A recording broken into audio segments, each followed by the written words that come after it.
Good morning বন্ধুরা, কেমন আছো তোমরা সবাই? আশা করি সবাই খুব খুব খুব ভালো আছো। আমরা কিন্তু সবাই বেশ ভালো আছি। তো আজকের ব্লগটা আমি এখান থেকে স্টার্ট করছি, রান্নাঘর থেকে। আমি রান্না করতে চলে এসেছি। আমার চা বিস্কিট খাওয়া হয়ে গেছে। সন্ধ্যুলাকে ঘুম থেকে তুলে ওর মুখ ধুইয়ে ওকে ব্রেকফাস্ট করে আমি নিচে চলে এসেছি। আর যখন ওর ব্রেকফাস্ট রেডি করতে এসেছিলাম তখন আমি চালটা ভিজিয়ে গেছিলাম আর মাছটা ভিজিয়ে রেখে গেছিলাম, মানে ভিজিয়ে বলতে ফ্রিজ থেকে বের করে ভিজিয়ে রেখেছিলাম। তো এখন তো রান্না বান্না করবো। আর সন্তুলাকে বলেছে বইপত্র নিয়ে নিচে নামতে, তো ও যদি নিচে নামে নিচে পড়াতে হবে, না হলে আমাকে সেই উপরে গিয়ে পড়াতে হবে। নিচে কি বলতো, একসাথে দুটো কাজ হয়ে যায়, ঝটপট হয়ে যায়, বাকি আর কি হাতে টাইম থাকে অন্য কাজ করার জন্য।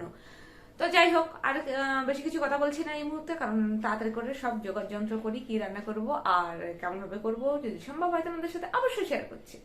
মাছের ঝোল ছাড়াও আজকে রান্না করছি হলো পালং শাক। এই পালং শাক, তার সাথে মূলোর দেবো, একটু কুমড়ো দেবো, বেগুন দেবো, শিম দেবো, আলু দেবো আর ছোলা দেবো, দিয়ে আমি একটা পালং শাক চচ্চড়ি মতো করবো। তো মাছের ঝোল আর পালং শাক চচ্চড়ি আজকে দুপুরের মেনু, সাথে ভাত। চন্দ্রবিন্দু আকার তার ওটা কি হচ্ছে বাকু? আমি ভেবেছিলাম যে দাঁড়িয়ে দিয়ে হাওয়া দেব, তা হাওয়ার জন্য রকমের দাঁড়িয়ে রেখেছিলাম বলেন না, এটা ওটা হলো বন্ধ হয়ে যাচ্ছিল।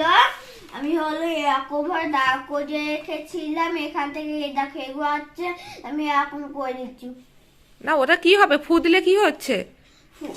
ফু দিলে হলো না, পাতাগুলো আবার চলে যাচ্ছে, আবার যখন আছে আবার ফু দিচ্ছে, এই দুটো পাতাতে ফু দিচ্ছে। তো পড়তে বসে এটা আবার কোন ধরনের যুক্তি যে ফু দিয়ে পাতা সরাতে হবে? না পড়ো। ধরে রেখে যাতে না পড়ে। ওলে বাবালে, এত বুদ্ধি! ঠিক আছে, মন দিয়ে পড়ো, আগে পড়ো। আমার প্রশ্ন, কোথায় গেছিলি তুই? আমি রাস্তায় হিচি করতে গেছিলাম। রাস্তায় হিসি করতে যেতে হবে? বাথরুম নেই? শুধু ফাঁকিবাজি, যাতে রাস্তায় গেটে লোক দেখা যায়। ওপর পাপাই হলো বাথরুমে ঢুকেছে, তাই আমি রাস্তায় হিচি করতে। দেখ একটা জিনিস, কি? চোখ বন্ধ করে হাত পাতো।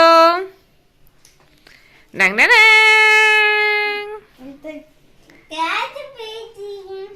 কতটা খুশি হয়েছ? অনেক। কে খাবে ওটা?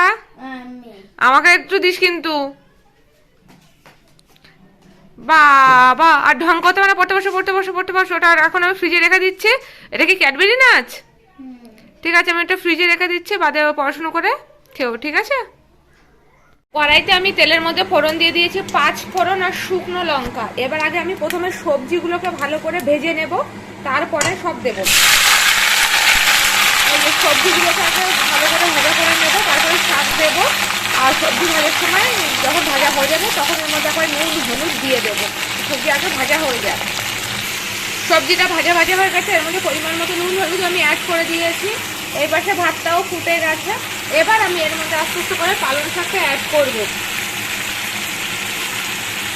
এই যে পালং শাকটা অ্যাড করে দিচ্ছি। পালং শাকে যে জল বেরোবে সেই জলটা দিয়ে এটা সেদ্ধ হয়ে যাবে। আমি এবার এটাকে চাপা দিয়ে রেখে দেবো। সেটা খুবই ভালো লাগে। কড়াইশুঁটি দিলাম না, যেহেতু ছোলা দিয়েছি বলে কড়াইশুঁটিটা আমি দিলাম না।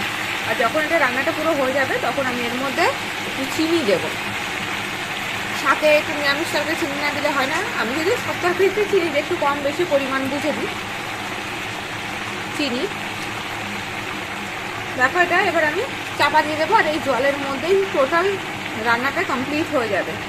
আমি এখন কৌস্তবে ব্রেকফাস্ট দিতে যাচ্ছি। ওর আজকে বেরোনোর দেরি আছে বলে এই যে একটা তরকারি রয়েছে, নিরামিষ তরকারি রয়েছে, আলু দিয়ে, কুমড়ো দিয়ে, ছোলা দিয়ে, আর দুটো রুটি আর একটা রসগোল্লা। এটা সকালের ওর আজকে ব্রেকফাস্ট রয়েছে। অনেকক্ষণ ধরে নিচে বলছি খেতে আসো খেতে আসো, আসার আর সময় হচ্ছে না, যার জন্য আমি ওপরে যাচ্ছি, গিয়ে খাবারটা দিয়ে চলে আসছি। পাকুম এদিকে পড়তে থাকছে ততক্ষণে। দেখো, পালং শাক চচ্চড়িটা কিন্তু হয়ে গেছে। এটা দেখতে এরকম হয়েছে, এটা খেতেও খুব ভালো হয় আর খুব ভালো একটা গন্ধ বেরোয়। তো আমি এখন একটা পালং শাক চচ্চড়িটা দেখেই খেতে ইচ্ছে হয়েছে। আর গতকাল রাতে একটা রুটি আছে, তো ভাবছি এই চচ্চড়িটা দিয়ে রুটিটা খেয়ে নিই আর কি। রুটিটা ফেলে দেবো, তো খাওয়া হয়ে যাবে। আমি এখন একটু খেয়ে নিই। তো এবার রুটিটা আমি খেয়ে নিই। এই যে একটা রুটি বেঁচে আছে, রুটিটা ফেলতে খারাপ লাগছে, তো ভাবলাম এই তরকারিটা দিয়ে খেয়েই নিই। কারণ পালং শাক চচ্চড়ি দিয়ে রুটি খেতে ভালো লাগে। আর আমার মধ্যে না ওটা ম্যাটার করে না যে এটা ছাড়া চচ্চড়ি খাওয়া যাবে না, চচ্চড়ি বলছে এটা ছাড়া রুটি খাওয়া যাবে না, ওটা ছাড়া রুটি খাওয়া যাবে না। সত্যি আমার মধ্যে সেটা ম্যাটার করে না। তো আমি এখন এটা দিয়ে খেয়ে নিচ্ছি ঝটপট করে। দেখো অবস্থা, পড়তে বসে বদমাইশি। এই দেখো, এই ছোট দান্দাটা দিয়ে না একটা গরু গাড়িতে ওটা দিয়ে টানছি, এটা দিয়ে। একবার না বাবা পালং শাক নিয়ে এসছে, তো পালং শাক রান্না টান্না করেছি বেশ সুন্দর করে। এবার যখন খাওয়া শুরু করেছি না, তখন দেখি কি খাবারটা টক টক লাগছে, পালং শাক টক টক। এবার তখন আমার জানা ছিল না যে টক পালনও পাওয়া যায়। এবার বাবাও বলছে যে পালং শাকটা কেন টক, আনছে পালং শাকটা না দেখো আমার কেমন মনে হয়েছিল। এমনি পালং শাক আর টক পালনের মধ্যে তফাৎ কি বলতো, টক পালনটা না অনেকটা মসৃণ টাইপের দেখতে, এটাও তো মসৃণ দেখতে, মানে বোঝাতে পারছি কিনা, অনেকটা সর্ষে শাকের টাইপের লাগে টক পালনটা। আমার বাবাকে বললাম যেটা তাহলে মানে টক পালন, ওটা আমার মাকে ফোন করলাম, মা পালং শাক টক, মা বললো টক পালনও আছে। যাই হোক জানলাম তারপরে যেটা টক পালন। সেই বছর বাবা যতবার পালং শাক নিয়ে এসছে আমার মধ্যে টেনশন থাকতো না, বাবাকে আবার টক পালন নিয়ে চলে এলো, টক পালন নিয়ে চলে এলো। সেটার একটা আলাদা টেস্ট। আসলে সব সবজিরই আলাদা আলাদা টেস্ট থাকবে, টক পালনেরও টেস্টটা কিন্তু আলাদা। এটা শাকটা খেতে সত্যি খুব ভালো হয়েছে, আর রুটি দিয়ে ভালোও লাগতো আমার। রুটি দিয়ে মানে যে কোনো আমি ডাল দিয়েও খেয়ে নিতে পারি, আমার মধ্যে ওটা ম্যাটার সত্যি কখনো করে না এটা দিয়ে খাবো না, ওটা দিয়ে খাওয়া যাবে না, এটা দিয়ে ভালো লাগবে না। আর খাবারই তো সবই তো পেটে যাবে, আর সব খাবারে কোনো না কোনো উপকার তো এমনিতেই থাকে, তাই না? তো চলো তাড়াতাড়ি করে খেয়ে নিই। সাধারণত আমি খাওয়ার সময় এত কথা বলতে ভালোবাসি না, মানে খাওয়াটা আমার মনে হয় শান্তির জিনিস, তাই চুপচাপ করে শান্তি করে টেস্ট নিয়ে নিয়ে খাওয়া উচিত। তাহলে মনে হয় একটা পজিটিভ একটা ব্যাপার, মানে খাবারের মধ্যে দিয়েও যেন শরীরের মধ্যে পজিটিভ এনার্জি ঢুকে। এটা আমার থিঙ্কিং, জানি না আর কে কি মানো বা কার কি মতামত রয়েছে, এটা আমি মনে করি। কড়াইতে তেলাপিয়া মাছ ভাজা বসিয়ে দিয়েছি, এক সাইড ভাজা হয়ে গেছে দেখতে পাচ্ছ। আমি এরকম লাল লাল করে মাছটাকে ভাজা করে নেব, ভাজা করে তুলে নেব। এইদিকে একজন পড়তে পড়তে হাঁপিয়ে গেছে, দেখো চোখ মুখের অবস্থা দেখো, আহালে কত পড়াচ্ছে মাম্মা মুখে, এত বদমাস। এখন এরকম বদমাইশি কেন করছে, সাইকেল চালাতে যাবে বলে। এই দেখো অবস্থা ছেলে, তাড়াতাড়ি পড়ে না, তারপর ছুটি দিয়ে দেবো। ওর জন্য একটু জুস করবো আজকে, হলো অ্যাপেল জুস করবো। এই অ্যাপেলটাকে রেখে নিচ্ছি, দেখো এটা আমি ডিপ ফ্রিজ থেকে বের করে রেখে দিয়েছি। হ্যাঁ, ডিপ ফ্রিজে রাখার পরে এটা 2 দিন রেখেছিলাম। এবার এটাকে দেখো কত নরম হয়ে গেছে, এটা নর্মাল টেম্পারেচারে আসছে। তারপরে কিন্তু আমি এটা ডাইরেক্ট জুস তৈরি করবো। আমি অলরেডি এর আগে ভিডিও করেছি যেটা দিয়ে মানে খুব ভালো জুস হয়। তোমরা যারা ভিডিও দেখোনি তারা আজকেও দেখে নিতে পারবে যে ওটা দিয়ে আমি তখনকার জুস করে দেবো। কড়াই থেকে মাছ তুলে নিয়েছি, এর মধ্যে কালো জিরে ফোড়ন দিয়েছি। এবার এর মধ্যে আমি দিয়ে দিচ্ছি একটু পেঁয়াজ কুচি আর টমেটো কুচি। এটাকে ভালো করে নাড়াচাড়া করে নেব, বেশ একটু ভাজা ভাজা করে নেবো, পুরোপুরি কড়া করে ভাজবো না,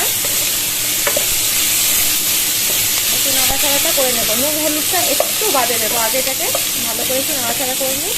আর এর মধ্যে দিয়ে দেবো হলো আলু, এই যে এই পরিমাণ আলু আমি দিচ্ছি, বেশি আলু দেবো না। আলু ছাড়াও যেন তরকারি অসম্পূর্ণ লাগে, এটা আমার না মনে অনেকেরই সমস্যা, যারা আলু ছাড়া মানে অনেকে চলেই না। এবার এটাকে ভালো করে আমি নাড়াচাড়া করে একটু ভাজা ভাজা করে নেব। তারপরে এর মধ্যে নুন হলুদ অ্যাড করবো, কাঁচা লঙ্কা অ্যাড করবো, করে তারপরে জল অ্যাড করবো। এর মধ্যে নুন হলুদ কাশ্মীরি লঙ্কার গুঁড়ো আর চিনি পরিমাণ মতো দিয়েছি, কাঁচা লঙ্কা দিয়ে দিয়েছি, দিয়ে ভালো করে এটা কষানো হয়ে গেছে দেখতে পাচ্ছ। এবার এর মধ্যে পরিমাণ মতো জল আমি অ্যাড করছি। এবার চাপা দিয়ে দেবো, যেই আলুটা সেদ্ধ হয়ে যাবে ভালো করে, তারপরে আমি এর মধ্যে মাছটা অ্যাড করে দেবো। এই দেখো আপেলটা আমি এখান থেকে ওটা ফেলে দিয়েছি আর কি, মুখের কাছে যে ডাটাটা ছিল এই সাইডটা, তাই এবার দেখো এখান থেকে খোসা আমি ছাড়াচ্ছি কেমন করে। এই দেখো কত ইজিলি দেখো খোসাগুলো ছাড়িয়ে যাচ্ছে, এই দেখো, এই দেখো কত ইজিলি খোসাগুলো ছাড়িয়ে যাচ্ছে। এই ব্যাস হয়ে গেল, দেখতে পাচ্ছ। এবার জাস্ট এটা এই দেখো পুরো গলে যাচ্ছে। এর মধ্যে এবার আপেলের ভেতরে যে দানাটা থাকে না, এই যে দানাটা, এই দানাটা আমি ফেলে দেব, আর এটাকে জল দিয়ে জুস করে দেব। তো এটা কোনো ঝামেলা ছাড়া, হ্যাঁ তবে 2 দিন মতো ফ্রিজে রাখতে হবে এটা, আর নর্মাল টেম্পারেচারে নিয়ে আসতে হবে, মানে ফ্রিজ থেকে ডিপ ফ্রিজেই রাখতে হবে। এমনি ফ্রিজে রাখলে হবে না, ডিপ ফ্রিজেই রাখতে হবে। তারপর হলো নর্মাল টেম্পারেচারে আনতে হবে, আনলে তখন এই জুসটা কিন্তু এরকম হয়ে যাবে। এবার দেখো আমি এখানে জল দিয়ে দিচ্ছি, আর হয়ে গেল জুস। এরকম করে চটকে দিলে হয়ে গেল জুস। পাকুমও খেয়ে নেয়, এমনি যদি আপেল বললে কামড়ে কামড়ে খেতে চায় না, বদমাইশি করে। তো এটা আমার সহজ প্রসেসে জুস। এই দেখো কত ভালো জুস হয়ে গেল। কোনো আমার এখানে কোনো জুসারের দরকার হলো না, কোনো মিক্সির দরকার হলো না, সেগুলোর কোনো ঝামেলাই থাকলো না যে সেগুলোকে বের করো ধো, এরকম কোনো ব্যাপারই নেই। কত সুন্দরভাবে দেখো হয়ে গেল। কৌস্তব বেরোনোর আগে আমার সাইকেলটাতে পাম্প করে দিচ্ছে, দেখো পাখুম চেষ্টা করছে বলে ও নাকি পারবে, বড়া হয়ে গেছে তো ও পারলো না। লাস্টে কৌস্তব আমার আর পাখুমের দুটো সাইকেলে পাম্প করিয়ে দিয়ে বেরোচ্ছে যে আমরা যাতে চালাতে পারি। সেদ্ধ হয়ে গেছিল, সেদ্ধ হওয়ার পরে আমি মাছগুলো দিয়ে দিয়েছি, এবার একটুখানি ফুটিয়ে নিয়ে তারপরে নামিয়ে দেবো, হয়ে যাবে মাছের ঝোল। ফাইনালি মাছের ঝোলটা দেখতে এরকম হয়েছে। আর এই পাশে তো পালং শাক চচ্চড়িটা হয়েও গেছে। তো আজকে দুপুরের মেনু এইটা আর এইটা। আবার বাজার, গতকালও বাজার হয়েছিল কিছুটা, আজকে আবার কিছুটা বাজার হয়েছে। এই যে গাজর রয়েছে, এই গাজরগুলো কত বড় বড়, এর মধ্যে কাঁচকলা রয়েছে আর কুল, আরে বাস বড় বড় কুল, আর টমেটো রয়েছে, রাঙা আলু রয়েছে। আমাদের ঘরে মোটামুটি কিন্তু সব সবজি খাওয়া হয়। এটার মধ্যে কি আছে দেখে, এর মধ্যে আর একটু শিম রয়েছে, গতকালও শিম এসছিল। আর এটাকে কি বলে, পেঁপে রয়েছে, শশা রয়েছে, শশা, আর একটা বড় ফুলকপি। সত্যি নাম ফুলকপিটা পুরো ফুলের মতো, অনেকটা বড় ফুলকপি, খুব ফ্রেশ লাগছে দেখতে কপিটা। যদিও ফ্রেশ দেখে তাতে না মজে যাওয়াই ভালো, কারণ আমার ফুলকপি দেখলে মনে হয় জলে আগে না ভাপিয়ে নিয়ে রান্না করা একদমই উচিত নয়। বিশেষ করে ফুলকপি দেখলে কেন মনে হয় আমি জানি না, অন্য সবজি দেখলে ওটা ফিল করি না, বাট ফুলকপি যতই সুন্দর দেখতে হোক না কেন আমার মনে হয়। এর মধ্যে আলু রয়েছে, আর এর মধ্যে রয়েছে কড়াইশুঁটি রয়েছে, আর একটা যেন কি রয়েছে, ও কড়াইশুঁটির সাথে উচ্ছে রয়েছে, অনেকদিন না উচ্ছে খাওয়া হয়নি। আর ওটা শুক্তোর জন্যে কাঁচকলা, বেগুন তো ঘরেই রয়েছে, মূলো রয়েছে ঘরে কিছুটা, দারুণ হবে শুক্তো, বড়ি রয়েছে, এই যে উচ্ছে রয়েছে। তাহলে উচ্ছে দিয়ে, কাঁচকলা দিয়ে, বেগুন দিয়ে, আলু দিয়ে, রাঙা আলু দিয়ে, বড়ি দিয়ে ফাটাফাটি শুক্তো হয়ে যাবে। তো এই ছিল আজকের বাজার। আগে বাজারগুলো রেডি করি, আর মানে রেডি বলতে ঠিকঠাক করে তুলে রাখি। এখানে দেখো আমি গরম জল নিয়ে চলে এসেছি, ওই যে কাপড় চোপড় নিয়ে চলে এসেছি, আমার কিছুটা দরজাটা ক্লিন করার আছে। তো এইগুলো সবজিগুলো আগে যেহেতু চলে এসছে, সবজিগুলো দিয়ে কৌস্তব বাইরে বেরোনোর আছে বলে, তো ঝটপট আমি সবজিগুলো গুছিয়ে নিই, তারপরে এই কাজগুলো করি। ভাবি একরকম করব, কিন্তু রুটিন চেঞ্জ হয়ে যায়। এখানে দেখতে পাচ্ছ দরজার পেছনটা কত নোংরা হয়ে গেছে। এই ঘরে যখন কাজ হয়েছিল না, তখন আরও বেশি এগুলো ছাট এসে এসে বেশি নোংরা হয়ে গেছে। তো এটা আমি স্কচ ব্রাইট দিয়ে ঘষে নিচ্ছি, আর যেহেতু এটা প্লাই, এতে সঙ্গে সঙ্গে মুছতে হবে, আমি তাড়াতাড়ি করে এটা ঘষে নিচ্ছি ওই গরম জলটা যার মধ্যে সার্ফ এক্সেল দেওয়া আছে। এবার দেখো আমি সঙ্গে সঙ্গে এটা মুছেও নেবো, আর কতটা চকচকে হয়ে যাবে। আর রান্নাঘরে না এই তেল চিটচিটে ব্যাপারটা বেশিই পড়ে, আর আমার একটা বাজে স্বভাব আছে, বেশি নোংরা না হওয়া পর্যন্ত আমি সেটা ক্লিন করি না, মানে রেগুলার ক্লিন করার যেন ইচ্ছা জাগে না, তো এটাতে আমার বাজে স্বভাবই বলতে পারো। এখানে আমি দরজাটা মোছার পরে রান্নাঘরের পেছনটা ভালো করে ঝাড় দিয়ে পরিষ্কার করে নিলাম, কারণ এখানে ধুলো আর খুব পাতা পড়ে গাছের, তো যার জন্য এটাকে রেগুলার হয়ে ঝাড় দিতে হয়, না হলে খুব নোংরা হয়ে যায়। ওপরে এসে আমি ঘরের মেঝেটা পরিষ্কার করছি, দেখো কত নোংরা হয়ে রয়েছে ঘরের মেঝেটা। আসলে যে পিসি আর কি কাজ করে, ঘরটা মুছে দিয়ে যায়, সে পিসি রেগুলার ওয়াইজ প্রথমত আসতে পারে না সারাক্ষণই, আর তার কাজটা অতটা ঠিকঠাকও নয়, কাজের লোকটা দিয়ে কাজ করালে যা হয় আর কি। তাই আমি মাঝে মধ্যে যেখানে যেখানে এরকমভাবে নোংরাগুলো জমে থাকে, আমি সেখানে গরম জল সার্ফ দিয়ে এরকম স্কচ ব্রাইট দিয়ে ঘষে ঘষে সেখানটা মুছে মুছে পরিষ্কার করে দিই। তো যেসব জায়গাগুলো এরকম দেখো কালো কালো ছাপ ছাপ হচ্ছে, বুঝতেই পারছো সবগুলো নোংরা জমে জমে, তো সেইগুলোকে আমি মাঝে মধ্যে যখনই দেখি একটু নোংরাটাকে চোখে লাগার মতো হয়েছে, তখন আমি এখানে মুছে দিই। আর পিসি মোছা ছাড়াও আমি ঘর মুছি মাঝে মধ্যেই। আর দেখো এত কত পরিষ্কার হয়ে গেছে, লাল মেঝে পুরো টকটকে হয়ে গেছে। এরপরে দেখো বারান্দাটার অবস্থাও ততই বছর করে রাখে, মানে নোংরা টোংরা করে রাখে। তো আমি যখনই সময় পাই আগে বারান্দাটাকে ঝাড় দিয়ে নিয়েছি, নিয়ে সেম প্রসেসে সার্ফ, গরম জল সার্ফের মধ্যে দিয়ে স্কচ ব্রাইট দিয়ে এরকম ঘষে ঘষে পরিষ্কার করে নেব। একটা ব্রাশ আছে, ব্রাশটা দিয়েও ঘষে ঘষে পরিষ্কার করে নেব, তাহলে কিন্তু দেখতেও সুন্দর হয়। আর বারান্দাটা বেশি নোংরা হয় রাস্তার ধুলোতে, আর পায়রাতে এসে পটি করে দিয়ে চলে যায়, তো আরও বেশি নোংরা হয়। আর এগুলো না হাতে একটু সময় নিয়ে না করলে হয় না, তো আমি এগুলো ভালো করে ঘষে জল দিয়ে ধুয়ে পুরো পরিষ্কার করে ফেলি। তো দেখো বারান্দাটাও কতটা সুন্দর পরিষ্কার হয়ে গেছে। আসলে কাজের লোকের ওপরে সব ছাড়লেও মনে হয় না, তো উনি ওনার কাজ করে যায়, আর আমাকেও বাদে আমার কাজ করতে হয়, এই আর কি। চলে এসেছি আমরা রেস্টুরেন্টে খানো করতে, বাবালার মাম্মাম খানো করতে চলে এসছে। আমি খাবো না এখন, অলরেডি আমার প্রচণ্ড ঝাল লেগেছে। স্পেশাল ঘুগনি আলুর দম খেয়েছিলাম, ওরা হাসছে আমার কথা শুনে, আমি তো টুপি সব খুলে ফেলেছিলাম, এত ঝাল লেগেছিল। আর এখন আবার খাবে কাবাব খাবে, তো বলো হঠাৎ কাবাব খাওয়ার ইচ্ছে জাগলো কেন তোমার? বাইরে বেরিয়েছি ভুলভাল খাচ্ছি, আজকে ঘুগনি আলুর দম খেয়েছি, প্রচুর ঝাল। আমি ঝাল খেলে কানে শুনতে পাইনি, এরকম অবস্থা হয়, বাট আজকে খেয়েছি। আর কি করেছি, ও এটা কিন্তু কাবাব স্পেশাল একটা জায়গা, দুর্ধর্ষ কাবাব করে। যখন বাইরে বেরিয়েছি একেবারে কোস্তাবের ঘাড় মুটকে খাচ্ছে আজকে। কি সব কথাবার্তা বাবালা, তুমি কি গেম খেলতে লেগে গেছো? হ্যাঁ আমি গেম খেলবো। আর তোমার কাবাব কিরকম লাগে বলো? হ্যাঁ জল দিয়ে ধুয়ে কাবাব খাই, বাট খাওয়া চাই। এ বাবা